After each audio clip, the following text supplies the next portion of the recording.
You're not far from God because you stopped believing. You're far because somewhere along the way, you stopped expecting him to show up for you specifically. Not for the church, not for the people with cleaner lives. For you. And that quiet resignation, that slow settling into spiritual distance, that's one of the most dangerous places a believer can live. Because it doesn't feel like rebellion. It feels like realism. But here's what you need to hear today. He didn't just rise from the dead for the world in some broad, general theological sense. He came back for you, personally. By name, with full knowledge of everything you've done, everything you've hidden, and every time you told yourself you'd do better and didn't. He came back anyway, and that changes everything. If you let it. So stay with me, because what I'm about to say is not something you want to hear halfway. Let me ask you something honest. When you think about the resurrection, not the holiday, not the doctrine, but the actual moment, does it feel personal to you?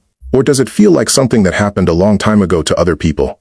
Because here's what I've noticed in the lives of so many believers. They believe in the resurrection. They can defend it, they can explain it, but they don't feel like it was for them. They feel like spectators at something they weren't really invited to. And so they carry their shame privately. They carry their failures quietly. They keep God at a respectable distance because deep down, they're not sure he actually wants to be close to them. After everything. And that's the wound we need to name today. Because the resurrection isn't just a historical event.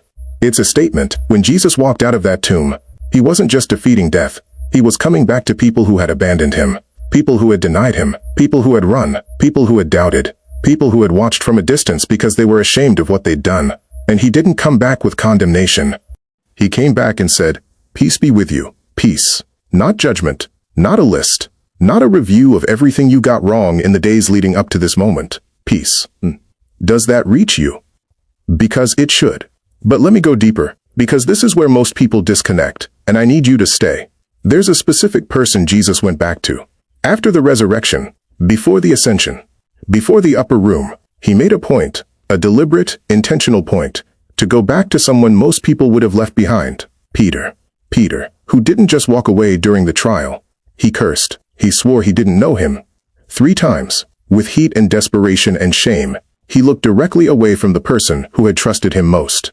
And after the resurrection, Jesus didn't ignore him, didn't reassign him, didn't let the awkwardness just exist in silence. He went to the water, where Peter had gone back to fishing, where Peter had gone back to what he knew, because he probably didn't feel like he had a future anymore in what he'd been called to. And Jesus made him breakfast. Do you understand what that means?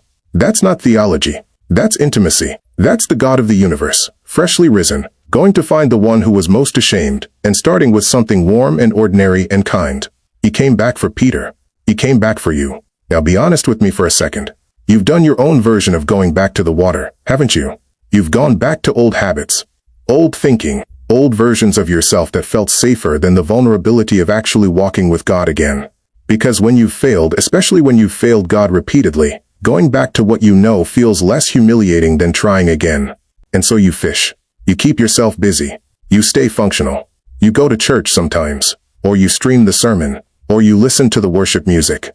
But you stay at a distance. Because drawing close again would mean having to face the gap between who you're supposed to be and who you've actually been. And that gap feels too wide. But here's what Jesus said to Peter at that water. He didn't bring up the denial. He asked one question. Do you love me? Not, do you deserve another chance? Not, have you fully repented to my satisfaction? Not, can you explain what happened? Do you love me?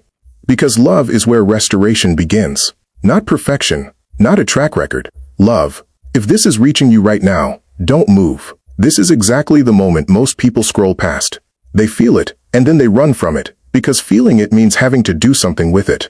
Like the video, if this is speaking to something real in your life, subscribe if you want to keep going deeper. And if someone you know is sitting in that same quiet distance from God, send this to them. That might be the most obedient thing you do today. Now let me tell you what transformation actually looks like here. Because I'm not going to leave you with a feeling and no direction.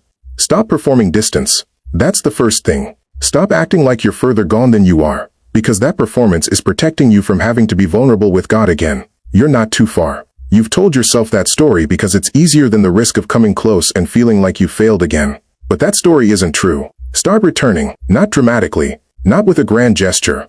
Start with honesty. Just tell him where you actually are, not where you think you should be, not the cleaned up version. Just the truth. I've been avoiding you. I've been ashamed. I've been fishing. That's enough to begin. And surrender the gap. The gap between who you are and who you're called to be is not yours to close by willpower. It's His, to bridge by grace.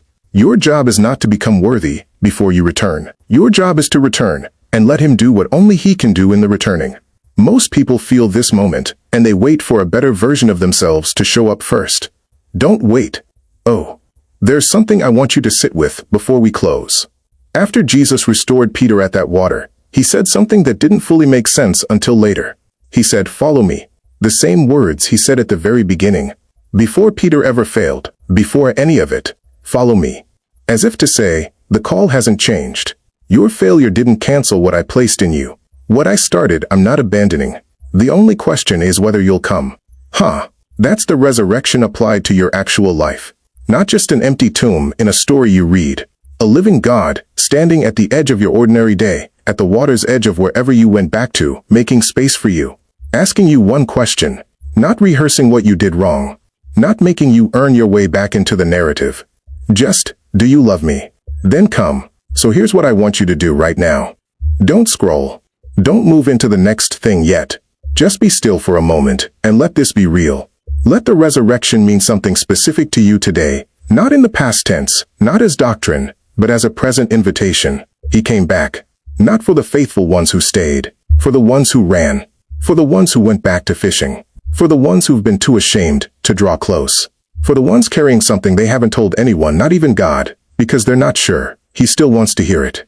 He came back for you. And He's here now. Come back to Him.